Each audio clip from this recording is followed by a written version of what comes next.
So, welcome everyone to Livestream Stars. I'm Ross Brand. This is a place where we showcase talented broadcasters delivering high quality content across Livestream platforms. And Livestream Stars is brought to you by Livestream Universe. For everything live streaming, check it out, livestreamuniverse.com. And to learn more about this show and see upcoming videos and past episodes, visit livestreamstars.tv. Next week, we have Daniel Newman, a digital marketer, keynote speaker, and the host of Cloud Talk, which he hosts right here on Blab. So he'll be the guest next Monday at 7 p.m. Eastern. Today's guest is Jodi Okun. Welcome, Jodi. Jodi's a financial aid professional. She hosts the Twitter chat College Cash. Jodi has a huge social media following, around 125,000 followers on Twitter. She also hosts a monthly Blab show with Aaron Kilby and Margie Annalise, which I'm excited to be on Wednesday night at 10 p.m. Eastern, 7 p.m. Pacific. Jodi is the founder of College Financial Aid Advisors, a brand ambassador for Discover Student Loans, and a top 30 social media influencer in personal finance and wealth. Wow. That's quite a bio. I hope I got everything in there. And of course, Jodi has a new book coming out, Secrets of a Financial Aid Pro. And so I think that's a great place to start. Tell us about the book, when it's coming out, and what motivated you to write it. So let's start with your last question, which was what motivated me to write it. I wanted to be on the Kelly and Michael show. And so I heard that you needed a book to do that. So I wrote a book. And the process was, I actually really enjoyed the process, to be honest. I knew my goals, which were, I didn't want to write a how-to book. I didn't want it to go out of date real fast. I have a lot of clients, customers, families who have stories that call all the time. So it's more like every chapter talks about a family, a specific part of the process, and answers questions of what to do next. So it's pre-launched right now. You can go to jodiokun.com and see all our little bonuses. And then the launch date is May 24th. So I'm quite excited. Oh, awesome. That's just a little over a month away. I know. So the invites are coming in from Michael and Kelly and all the different shows now? Not yet. I have to wait a little bit. Once it's released and they've read it and all that, then, I mean, she was talking about college this morning and her son getting in, but kidding. This is not a plug to Kelly. Don't worry. I don't think she's a viewer yet. Maybe like within a few more shows she'll catch on, but I don't think she's a viewer yet. Well, you never know. I mean, we can kind of like push it that way, but we think. But her producers do watch and follow everything we do here on Strand. I mean, he could be watching. We don't know. That's right. So yeah, it's exciting. I'm, like I said, I love the process. I read Ape a lot. I read Guy's book a lot, 8 times, just to figure out, what to do. There's a lot in the process, and I highly recommend it for everyone. I think it's a good way to kind of build your brand. I hear it's a pretty intense and involved process. It's not something that you do overnight, right? I mean, it's a huge undertaking. How did you find time to write a book? So there are a couple of goals I had and certain hit points. Like I wanted certain things were really important to me. And so I ended up hiring a project manager, to be honest with you, and expressed what my hit points were. Aesthetically, I wanted my book to look a certain way. I didn't want it to be a how-to book. And so it was probably I was working 20 hours a day. So I have my client families who I help during the day. Layered on top of that is social media, and then layered on top of that is editing and writing. And there's a lot to learn when you write a book. You can do it all yourself, and you can have a team. It just depends on how you want to do it. Mm-hmm. And so your project manager kept sort of everything moving and kind of helped you fulfill your vision, and then you supply the content. Is that how it? So she was always pushing in a forward direction. And so, she was making sure we hit our timeline and everything. And then depending on whether I needed hands on that piece of, material, or whether we just needed to get the Amazon page up, or however that worked, it was important to me to have someone to help me push the project forward, because it's probably been a 4-year project. And I was not getting it done because I was so busy interviewing people to help with the project. And so in the book, when people read it, what is the secret? What is one secret that's going to surprise them or most people don't know about the financial aid industry? That they probably should have started earlier having that conversation with their kids, like in 8th grade. Wow. Yeah. So it's not an easy process for Right. parents, for kids. Well, it's not like you can wake up today and say, oh, okay, I need to pay for this, $60,000, $40,000, $30,000 school. It's expensive now. It's like one of the most expensive items we as parents buy for our students. So, you want to do that with an educated conversation with your students. And I think you probably know as an adult, and I know as an adult, that you have to pay rent and turn the lights on and do all kinds of stuff. And I think sometimes we probably don't talk to our kids enough about that. We protect them. And so now I'm like encouraging you to open the doors and start having that conversation to make them self-sufficient, to make them understand money. And how do people explain to their kids why college costs so much and why the price of college has like tripled in 20 or 30 years while nothing else seems to be increasing at that rate? Right. I don't think we can tell them how and why. I think I've talked to a lot of different reporters and media outlets and had a lot of that conversation that we don't agree with this. No one thinks this is right. But the fact of it is this is how it is. And until someone changes it, and we don't have to talk about who we're going to vote for or what we're going to do or how this is all going to, but it's not good, but it is the way it is. So knowing that it is the way it is and financial aid is the way it is, how are we going to just make that system work for right now? Because we have kids who need bachelor's degrees and masters in order to move on. And is part of what you do with families, do you advise them on which colleges to apply to based on cost and things like that, and based on ease maybe of navigating the financial aid maze? Or so I kind of come to the table. I definitely am not the admissions girl. I am the numbers girl. So I'm the girl who worked in the financial aid office, knows about the forms, knows how to fill out the forms and navigate the system. As far as finding the college, I think you should apply to 3 tiers of college. One that's like a state school, maybe one that's a private school cost-wise, and then public. And then there's other matters of fit, whether you want to live on the East Coast or the West Coast and so on and so forth. So, right. Do you ever have parent question what's the value of a college education now? Like, is it worth them or their children going into debt for a degree that may or may not prepare them for the reality of today's marketplace? All the time I have parents say, what's the value of college? I don't really see the value. And I can't really tell them that. I mean, I think that that's a family decision. I can just say exactly kind of what I said before, which is college costs this. Right. You've saved this. No one's judging. If you don't want to pay whatever you need to pay for that, that's okay. But, you need to let your student know so they're not applying to the most expensive school in the United States. And then later on, you're going to have to say, no, so sorry, honey. Right. So parents should begin the conversation, as you said, with their kids in 8th grade. Right. Yeah. And when should they start saving for college? How should they go about saving for college? I mean, probably before their child's born, right? Right. So I'm going to be a grandma. So I'm setting up a 529 for my grandchild, right? Now should be the time. So they get the Tonka truck or we don't know the sex. So, so whatever, with a little bit of 529 money attached to it.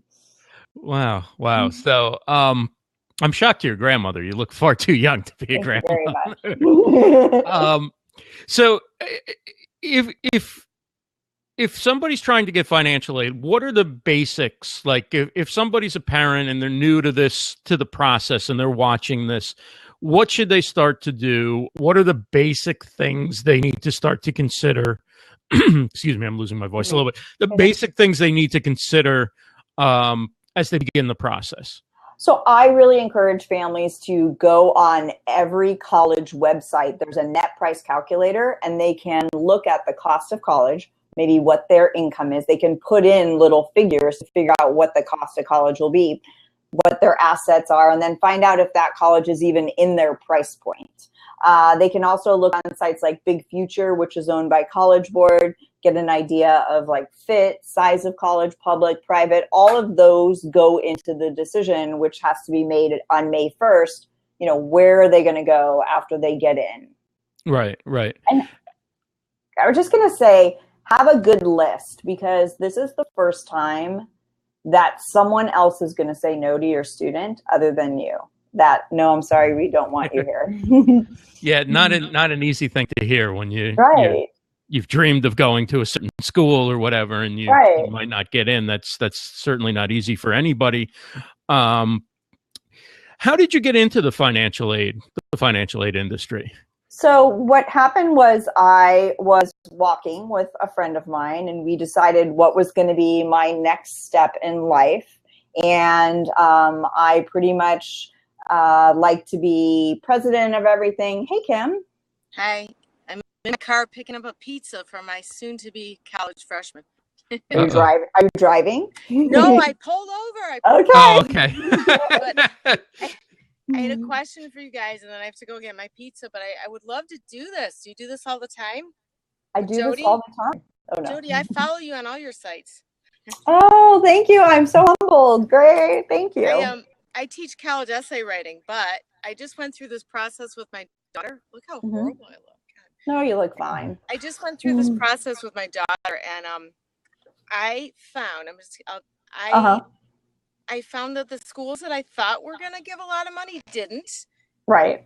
And the schools, so we tried to be really open-minded about it. And it was really interesting. I mean, she only applied to schools that we knew were going to be affordable. Right. Because I did a lot of stuff beforehand, but it was really interesting. And most of the scholarships I found, and you're the expert on this, not me. She got merit scholarships, and the actual money for aid was a lot less than I expected from a lot of the schools. Yeah. And I hear that from a lot of people, and I'm in the industry, but I didn't pay attention to the money end too much until I had to do the paperwork and take care of my own daughter. And I'm a single mom, and it was, I'll get a Pell Grant, but beyond that, it's a lot of loans. Yeah, I think good. It's just interesting. I mean, parents really have to pay attention to it. And I think we've got it worked out so that she'll go to school, and she may have enough money for her first year that we can use some of her 529 plan to pay for some of the services she needs for a coach for her dyslexia.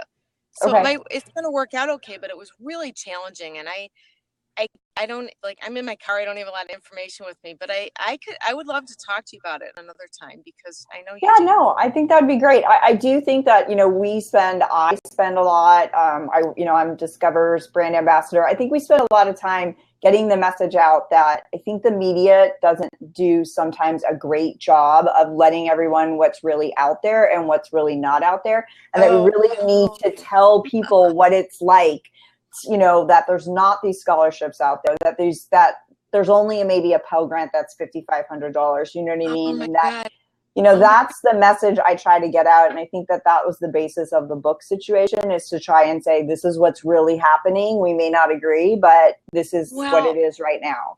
Really interesting. I'm sure you go to these conferences. I was speaking at the college fair in Detroit. There was a woman from the College Board telling all these kids in a room about all this money that's unused and not available. And then I thought about Mark Kantrowitz, how he goes out and tells everyone, I didn't pay anything and you should apply for every $500 scholarship.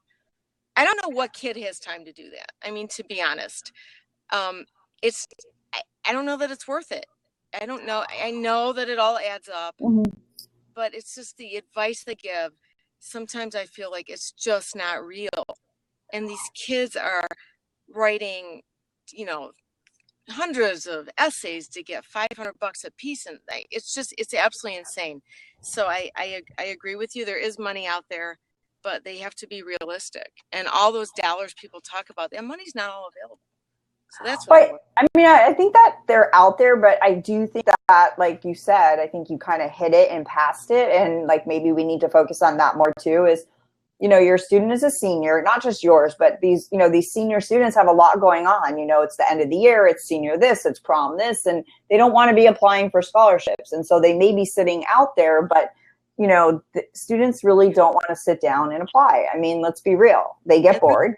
They're not qualified for all of them either. And they're not qualified for all of them. So let's be realistic, and for the ones that they are qualified for, Tracy Cooper mentions it's always worth it because there's a lot of scholarship money that is left on the table because many people do think that, they're not going to get it. Right.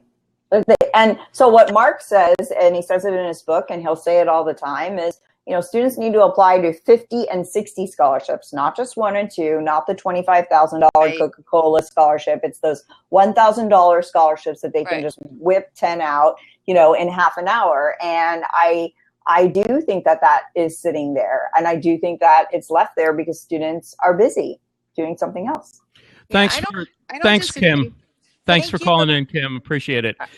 I'm gonna go get my pizza, but Jodi, I want to talk to you, so I'll send you. You know how to find me. I'm around. Bye, guys. Bye, Kim. Thank you for calling in. So, with the essays, having not gone through this process, you can use the same essay for multiple scholarships. They don't all ask different questions, or are they all going to require different essays?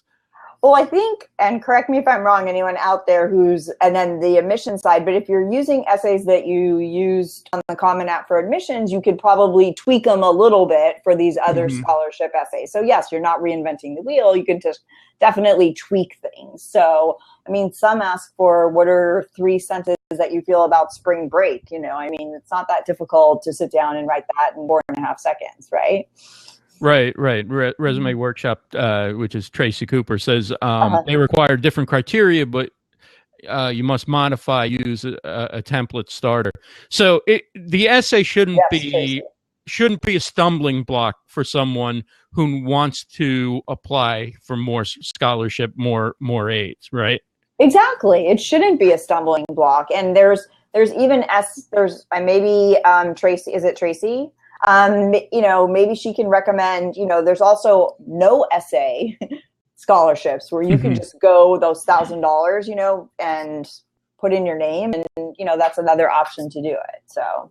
Yeah. And feel free, Tracy, to jump in if you want to join the conversation. Elaine says, we're currently accepting applications from graduate engineering students for a $10,000 scholarship.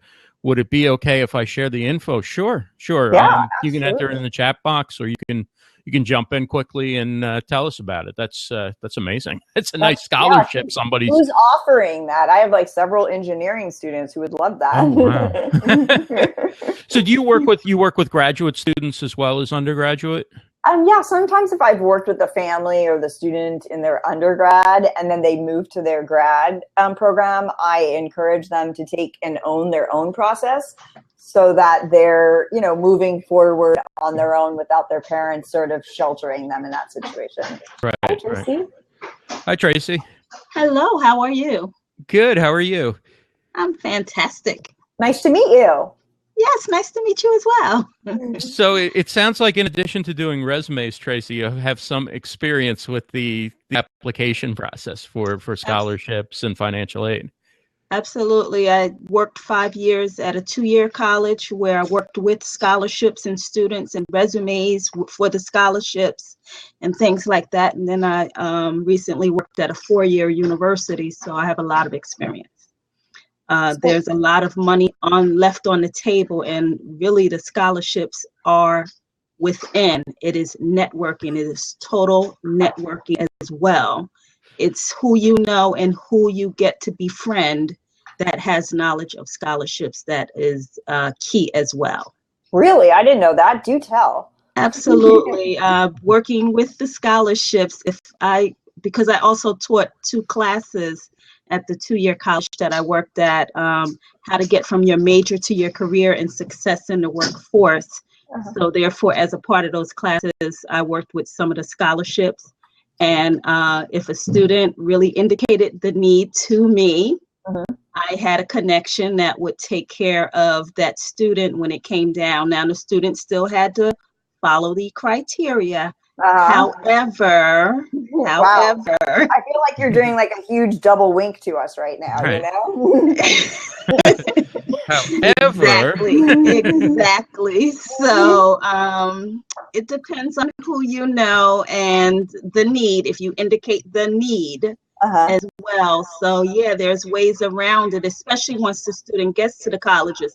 But the biggest thing is that students don't apply. They do not apply because they think the same thing that the other lady was thinking, that they'll never get it. Someone else is going to get it. And if everybody's thinking someone else is going to get it, then nobody ends up with it, right? Yeah. So, yeah. Very interesting. Very interesting. Yeah. So thank you, Casey. Appreciate you. Nice meeting you. Nice meeting you too. Bye-bye. Bye. So let's go back to the beginning. How did you get into the financial aid industry? Right. Great. Thank you for bringing us back to the beginning. So I took a class at UCLA on financial aid, and the teacher of my class was the director at Occidental College. And I called her up and said, hey, I'm going to be in the area. I live in Seal Beach. She lives in Pasadena. I was not in the area. Right. I drove to Pasadena and had coffee with her and say, hey, I have this great idea. You know, I'd love to learn about financial aid. I really want to help students and families with the financial aid process. I want to open my own company. Is there any way you would hire me and teach me everything you knew? And she said yes. Wow, that is great. Isn't that great? And so I worked there for 5 years on and off. While I did that, I opened my own small business where I helped families. I started off with 5 families. I now have 250 families a year about. And then I also worked at Pitzer College. So I helped them at Pitzer College. And then on top of that, I layered social media. So it was really important to me to get the word out in social media. So I read Social Media for Dummies. And you got to start somewhere, right? Right. And then I just sort of built my company sort of as I went, but always staying connected with the college piece. So how did social media change things for you as you were building your company? Yeah. So for the first 3 years, I just used, at the time I used Constant Contact. And I had a list of local community members, and I used a Flash. I had a friend of mine build a Flash website. I think it was Flash at the time, right? Right. Okay. And then I picked a logo, and obviously for all of those entrepreneurs out there who, when naming your company, you should not have 4 long words in your company, College Financial Aid Advisors. But I thought I needed to hit all the words. And then about 4 years after that, I created College Cash, which was Thursday nights, used to be at the same time as Media Chat. But then I changed it to be before Dad Chat. So then it was me, Dad Chat, and then Aaron. And it totally changed. And then once I got rid of Flash and put a WordPress site on, I used to go to Blog Chat all the time. And everyone in Blog Chat told me, Jodi, you really need a WordPress site. And, that really kind of doubled and tripled my business, I have to say, really getting the word out and creating a lot of content. Hi, how are you? Hi, Elaine. How are you? Hey. I'm well. Good. Great to see you. Welcome. Thanks so much for, when I'm on Blab, I hardly ever talk about my job. But in this case, I had to, because we are offering the scholarship. And I know that you have so many connections, Jodi.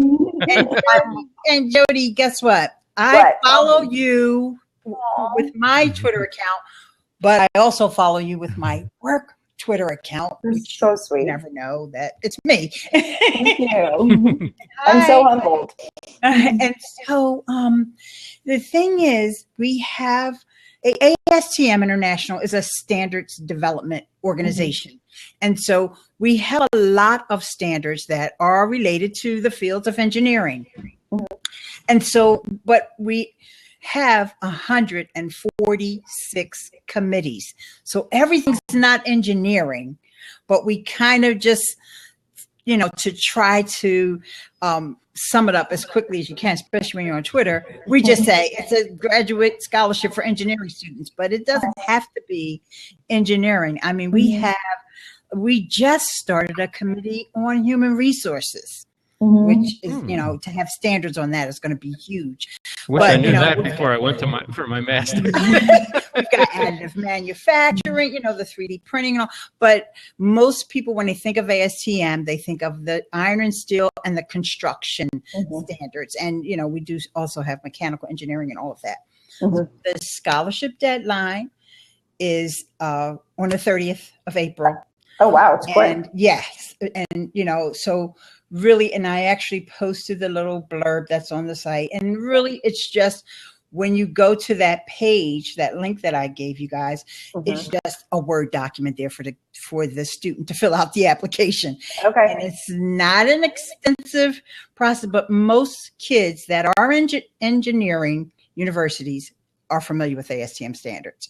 We have a lot of academic outreach. We have a lot of members that are also faculty and all of that. And so this program's been going on for a few years now. And so I could not resist. So for people who are in engineering, and you mentioned human resources and other fields can apply, right? What do you mean by standards? I think a lot of people not be familiar with that term in this context. Your standardization process is just the process of the standards that we have are consensus. So you have users, producers, and general interests, which most of those are the academics. We have government, and we're international. So we have standards and we have people using and implementing the standards all over the world. And so it's just, let's say, for example, I'll give you an example of a standard. How hard this table has to be in order to maintain a certain weight of the material that's on the sidewalk so you don't slip and fall and hurt yourself. The air quality, the level of different toxins or whatever that could be in the environment. We have test methods and standards that apply to all that stuff. So I'll give you a common use that anybody would probably be able to see. If you go to Home Depot, on the side of the plastic pipe, you'll see ASTM D, whatever that standard. We have 12 standards, so I can't remember them. On your Barbie dolls, you turn it on the back of it, you'll see ASTM F963. We also, a lot of consumer products, a lot of baby products with the high chairs, the crib, all that stuff, like when something will fall over or anything like that. Those things, like when IKEA had to issue some kind of a recall because kids were pulling over their dressers and TVs and things falling on them, that was because they had to. So it's certain criteria that people have to hit, right, in order. Yes. Okay, that makes sense. That makes sense. Tracy says STEM is now adding the arts as well, so scholarships for students in the arts. And then she mentions there's even scholarships for people who are left-handed. Even scholarships for people who, like Duct Tape does the prom scholarship. So how do you make a prom dress out of duct tape? So that's another really good scholarship. But I love the new engineering conversation. And I, like I said earlier, I don't do admissions, but I've been to a couple schools and they're learning about their engineering program. And I think it's a sort of interesting major now where encouraging students that if they have the ability to major in engineering, that it's, if not better, it almost surpasses being a business major because every company in some way needs an engineer. And that you can minor in business. Is that true or not true? I mean, would you say that, it's becoming the higher paid job, the more structured, affluent position or major to be in, right? Yeah. And, for years, I've been with the company for 33 years. So and I've been doing this academic outreach piece for about the last 10 years.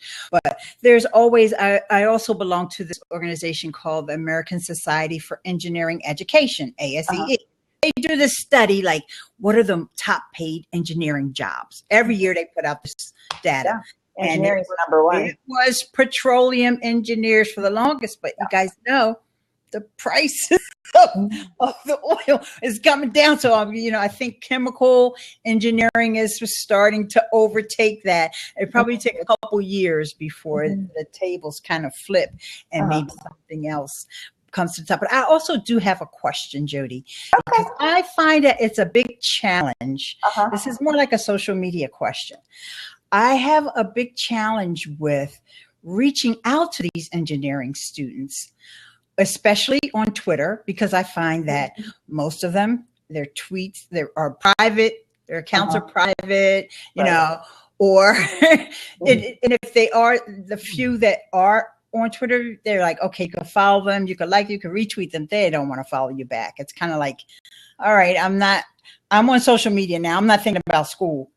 Right. Well, feel free to post it in College Cash or on my fan page, whatever works for you. I'm open to any kind of connectivity with students and stuff like that. So definitely get it out there or let me know and I'll throw it out there too. So I'm pretty open in that sense. I definitely want to pay it forward. So let me know any way I can help you. I'd be happy to. Thank you so much, because we also offer grants for students when on their senior design project. So we're trying to make sure that students don't get out in the real world. You've got your engineering degree, right?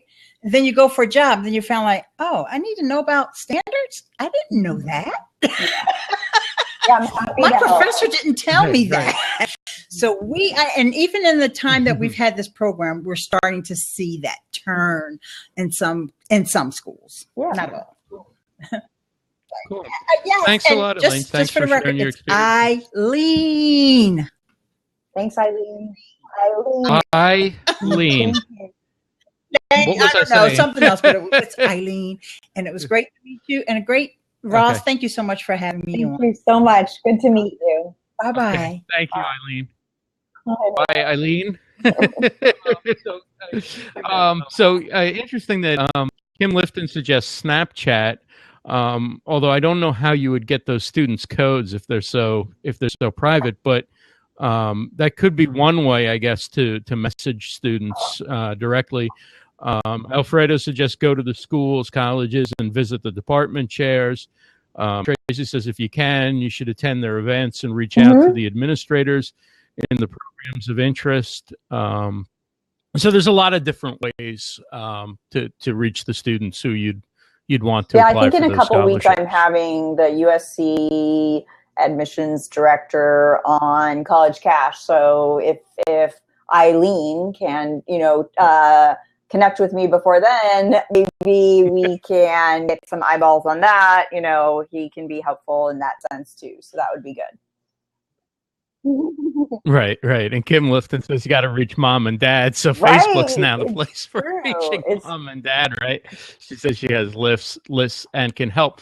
So let's talk about now. You're on social media, right? And how long have you been on Twitter? How long have you been on? College Cash is 4 years old, and so it's not that old. And I think we pivoted in College Cash when I realized that I didn't have to hang out with just my industry professionals. And I realized that everyone, whether they're in social media, is maybe a mom or a dad or an aunt or an uncle or a friend or a brother or knows someone going to college. So the minute I did that and invited guests that weren't just talking about college and financial aid, which can get kind of dry and boring a lot, and we were talking about other things like students and social media or how to organize or whatever we're talking about, I opened the topic up a lot more.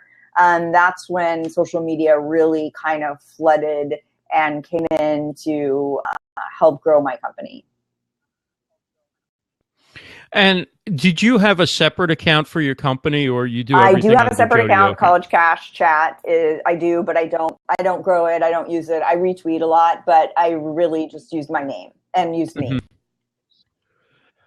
So in four years, essentially, you went from 0 to 125,000 followers. Well, that is amazing. I don't know whether you want to share that or not, but that is amazing. For I mean, in our world, you're a celebrity, right? But if you're not, on TV, on network TV, or in the movies or whatever, how do you get to that point in such a I period definitely of have time? a method. My method is, first of all, I'm a seasonal company. So during the time that we're doing financial aid, I spend most of my time there. So you'll see me on social media, but it won't be as chatty as during my off season. And then every week or every day during my off season, I follow 1,000 people a day. So I sit and literally follow. I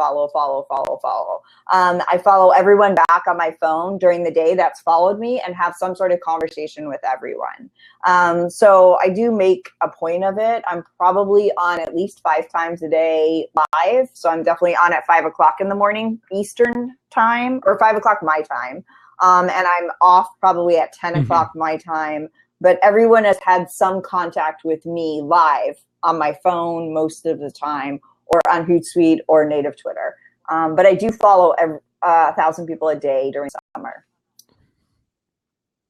And how fast, what do you see a day in terms of your growth of followers doing usually, if I'm doing it for a straight week, like 1,000 a day for a straight week, it usually can jump between, about 5,000-ish, 10,000, it's really a push unless I'm listing and following. So if I'm listing and following, that's the best method I have found. So following and then listing everyone under a separate list on my Twitter lists. That's the most successful rate where you're going to see people back at you, talking and having a conversation with you. So you're not only getting followers, you're getting people who are real and willing to engage with you. Like, you're not just building 125,000 anybody's. You're being selective in terms of who you follow and how you engage with them. To be honest with you, I was more selective in the beginning than I am now. Now, everyone's like, don't follow an egghead, don't follow, a brand. I actually do that more now than in the beginning. In the beginning, I was more selective. I'm not as selective now. Now I'm following you. If you have a conversation with me, great. At least I know I've done my homework, and I'm not like judging you for who your avatar is. I'm just going for it. Make sense? Right. Yeah. I mean, I think I had a period where I had some free time, right? And I would spend a lot of time on Twitter, and I did a lot of tweeting and retweeting, and I still to this day try and message most of the people that follow me back, but I don't have the time to do it with everybody. But if somebody follows me, I'll send them a message and follow them back, unless I think they're a bot or they're publishing something that's, not appropriate for families or whatever, right? But otherwise, I'll follow most everybody back. But I don't do nowadays, I don't do a lot of following myself, right? I just engage with people who engage. So if somebody follows me, I'll follow them back. If they tweet at me or they retweet me or something, then I'll comment with them. So it's a much slower process unless you spend it's a lot of time. Yeah, I mean, right? I mean, like a moment in, a peek behind Jodi's life would be, I would sit down with my phone, I look at my notifications. If it says 14 people on my phone followed me, I go to those 14 people, I see if I'm following them. I look to see if there's anyone, that maybe I want to reach out or connect with, or if I know them from someplace else or my state, and just grab something from their bio to say something to them. So they're probably, when I go to bed at night, I have followed everyone who's followed me that day, aside from the initial following when I say, okay, now I'm going to follow 1,000 people in this hour right now. And those months usually happen for me in the summertime. Wow. So, do you find that how do you do the list building? How do you? So I started with 4 lists because I break myself up into 4 parts. So I'm a college, financial aid, small business, entrepreneur, and then recently I've been creating a little bit more lists, as far as my author and speaking, and that's it. So but I had 4 categories right in the beginning, and that was it. You either fell into 4 categories or not. So when you follow somebody, then you add them to one of the categories if they fit into those categories? No, I actually follow them first and then I list later. So listing is like a whole different, like during the summer, I'll go back and start listing people. I'll look to see what's trending in my company or what's really apparent in my company. Mm-hmm. Let's just use the book, for example. Like right now, it's all about the book. So then I would go and create lists right now of my 125,000 and start creating lists around the things that are in my company rising to the top. Make sense? No, yeah, definitely. And I imagine with as many followers as you have, because I don't think I can do it, and I don't have, you know, a tenth of the followers that you have. You must not use the feed anymore, right? I mean, when you want to just see what people are tweeting about, you must either search a hashtag or look at a list or something like that, right? To curate. So I have different methods, to be honest with you. Depending on the day and what's happening in the news, I will go for those hashtags. So if it's a sporting event, or maybe, you know, obviously we're talking about politics right now. And because politics is really, and not to use, I know we're technically not supposed to talk about it, but politics, the people who are on the politics hashtags are reporters. And if you want to connect with reporters so that you are spoken about in media, then at some point you have to like be in the stream. So I am in my home stream then. I sometimes find myself only being in certain streams all the time. And so I want to break the cycle. So I will go to my home stream more often when I've been in my parent bloggers or my, you know, let's say social media marketing world, or, you know, wherever I am hanging out the most with my friends. I will say, okay, Jodi, you need to spend some time in the home stream a little bit and like talk to your other friends. So I do that consciously. Right. Wow. So how much time would you say you spend a day on managing Twitter? I mean, it's just sort of like breathing oxygen for me. I mean, it's, you know, I go there in between clients. I go there first, probably before Facebook. So for me, it's Twitter, Instagram, Snapchat, Facebook. And that doesn't mean it's right for everyone. It's just those are my comfort zones. That's kind of where I go. Yeah. Right. And do you use other platforms as well as those four? I know you host a show on Blab, so you do that monthly. I was using Periscope for a while. I think my audience is really there. Are there other platforms? I'm not thinking. I use Pinterest, so every article that I write, I Google Plus it, I pin it. So I still do that. So I use an editorial calendar for everything that I do in my company. So everything is very systematic. Do you use the collections feature? I just started using them. So I have 4 collections, and I'm going to stick with 4 for right now. So I have social media, small business, financial aid, and another one called College Talk. So that anything that has nothing to do with financial aid. It's all the other like admissions, dorm decorating, or whatever. Yeah, I mean, I stopped using Google Plus for quite a while, and then I said again, you know, maybe I should go back, because Google Plus, like Pinterest, Tumblr, those sites index very well in search. So there's something to be said for using at least one or more of them. I have, you know, I often go a long time without using Pinterest, and then I'll get into it, right? It's great. It's addicting, and then you stop using it again for a while. But with Google Plus, I think the collections thing is really cool way to organize. For nothing else, like I know it probably has SEO value, but for nothing else, it's not a bad way to organize like the content that you've been sharing all over the place, just for your own use. And so I've started sharing stuff and then putting it into the collections, and I'm not really sure, like, do I put it in the collection first? Do I share it first? Do I move it? I know that too. Yeah, I thought you were just like share it first and then move it to the collection second, but I could be wrong, and someone might come on and tell us we're wrong. Okay. And then somebody will, like, fortunately, most of my people aren't really reading Google Plus, so I guess it probably doesn't matter. But, you know, like, you share it and then they get another notification. You shared it into yourself. Right. So, but it's actually a very cool feature for a platform that, you know, was kind of on the back burner for a lot of people. I still do it. I write, you know, I write for about.com, and I write a business post and a financial aid post once a week. So, you know, I like to get my content out there, and that's another way. Yeah, and there are communities that are active there and ask questions and groups and stuff like that. I'm not trying to do an endorsement for using that. You know, didn't be somebody's first. And so you pin your articles to Pinterest. You create like a special graphic for each article, or you just use something that goes within the blog post.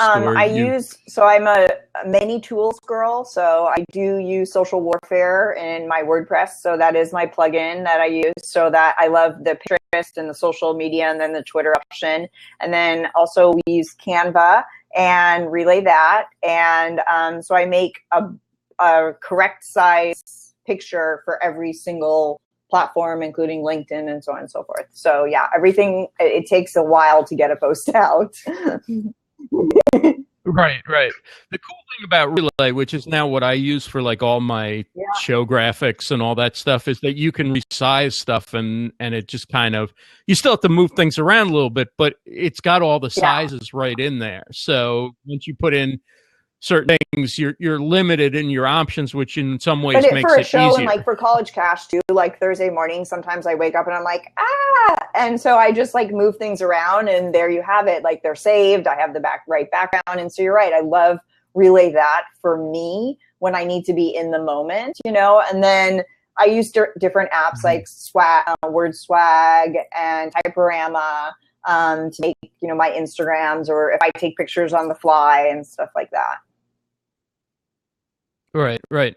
Now, do you do any like social media consulting, or do you do speaking on social media? Because you clearly have like a huge skill set in this area, and I'm just curious. So I just launched my website, JodiOkun.com. So that was, probably the next phase of, how does someone start a company? How do they implement social media? It just so happens that my company was about financial aid. But yeah, I think that's the next stepping stone to this, brand picture of how I made a very boring, dry, hard topic extremely relevant and visual, and how anyone can do that, Mm-hmm. So the next step would be maybe to work with entrepreneurs who are looking to do that around their industry. Yeah, and how to make their brand come alive, and kind of the little tricks that I've done that have worked for me, and passing those on. So now live streaming comes along. Now it's been around a while. I know Google Plus and all these other things, but the live streaming era kind of began with Meerkat last year, and Periscope and Blab. And so we're looking about a year old to where you could just grab your cell phone and start live streaming. Did you jump on that right away? Were you an early adopter? So the fun part of it is my associate director, Alex, who's like hiding in the background here and will not pop up. But we were at South by EDU, and we were tweeting, and a friend of mine, Britt, says, hey, hop on Meerkat, and I want to see what, Khan Academy is saying, because he was up there speaking. So right then and there, when everyone hopped on Meerkat, we were there too. And then from that point on, I just have been trying to find my audience on every, live streaming platform, shall we say, that I can, and finding how it best fits for my brand and me. I don't think that my customer client is necessarily on it, but I think it's really good for people to finally see who Jodi Okun is, and how she acts, and how she has a nervous laugh, and how she talks with her hands. And so I think that is a really good inside scoop as to how I'm using live streaming. Right. And also everybody knows somebody who has a child or a friend or a cousin who's going.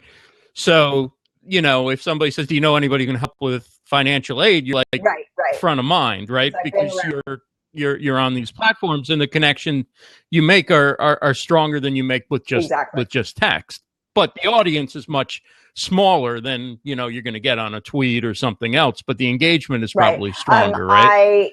I'm a fan of Snap. I'm not a fan of the storytelling in Snap, but I'm a fan of showing everyone like a day in a life of what happens in our office, or what is Jodi drinking for breakfast, or that kind of thing. And kind of I'm lucky I live by the beach, so it gives everyone this kind of inside scoop of a boring topic.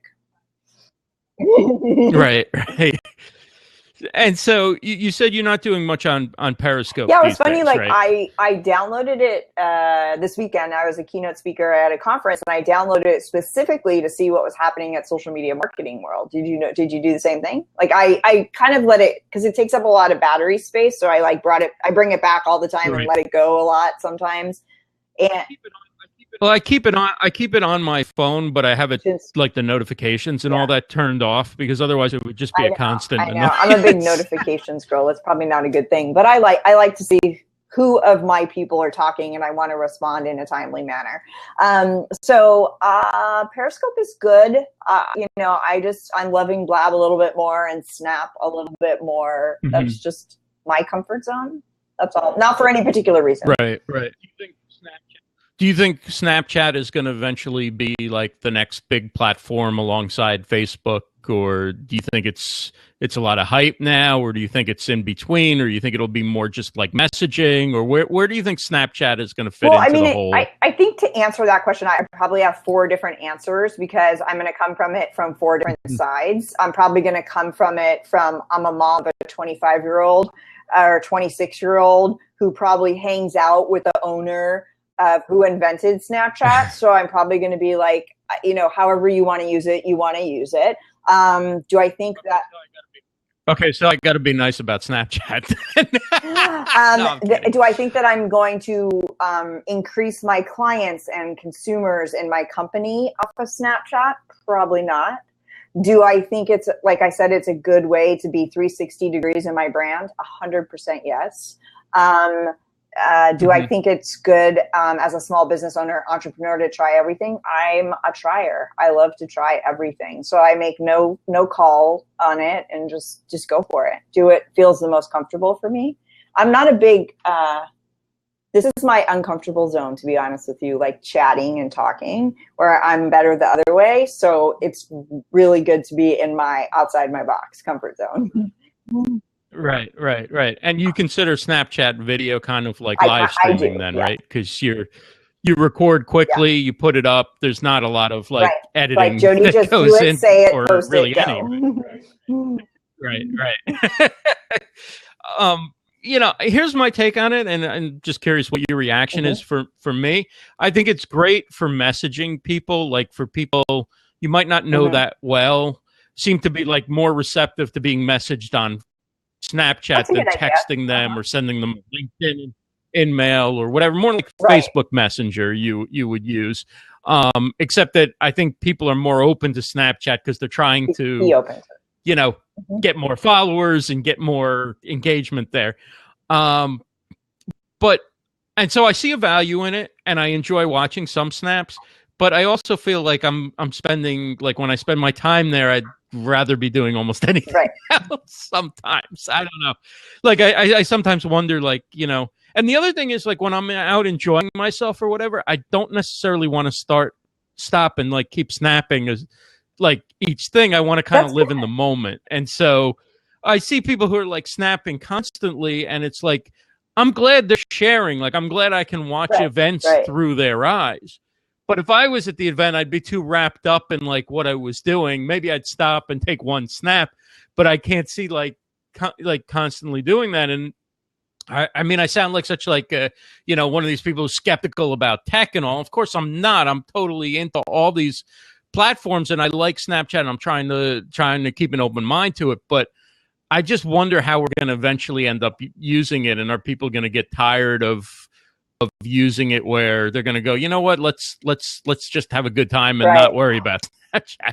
But probably they're doing the same thing with Instagram and everything else anyway, so it's almost like an extension. I was at a concert with friends of mine, my kids, a whole bunch of people, and we were at Maroon 5, and Adam Levine actually stopped in the middle of singing, and he said, put down your phone. Like, everyone stop looking at your phone. Everyone stop looking through the lens. Everyone stop looking at your phone. I'm going to not start singing until everyone's phone is down. And then I'm going to continue singing. And then everyone put down their phone but this one guy. So he goes over to the one guy and he's like, hey, dude, like, put down your phone. Like, enjoy the concert. I'm going to sing. And so, like, the whole room went black. Like there was no more phones, and it was amazing, like to just like be in the moment, not worry about recording it and dancing in it and stuff like that. So, I think looking at what I eat for breakfast is fine. Every other day. But whatever works for you, whatever, is kind of working for your brand. We have a question here. What about Slack? Do you use it? And what are some best practices? I don't. What's Do Slack? you use Slack? I feel so it's a group. It's like a group messaging. I'm in part of a Slack group, but I'm not that active in using Slack. I kind of see what the messages are, and then I go like to Twitter and share things that I'm supposed to share. So I'm kind of one way on it. I use it for notifications. Tracy says I'm Slack. I guess I'm Slack. a slacker too. Yeah. Eileen's up on a lot of things. Eileen, do you use Slack? So anyway, that's Slack. So before we wrap up, what do you want people to know about the book coming out, and what they can take away from the book? So the book is not a how-to book. It's an evergreen book about the process, about the money conversation before high school, after college, during college, and like I said, the launch date is May 24th. I'm really excited. It's my first book. So find me on Amazon. It's really cool. When you put in Amazon, you put your name and there you are. It's crazy. Yeah. Awesome. Well, thank you so much, Jodi. This was fun. I love learning about all the different things that you do on social media and of course your business. So I look forward to continuing the conversation Wednesday night with you and Aaron and Margie on your show at 10 p.m. Eastern, 7 p.m. Pacific, Wednesday night. And next week here on this show, we have Daniel Newman, outstanding digital marketer, keynote speaker, and he also hosts Cloud Talk right here. So we'll see everyone back next week, Monday night, 7 p.m. Eastern. Thanks a lot.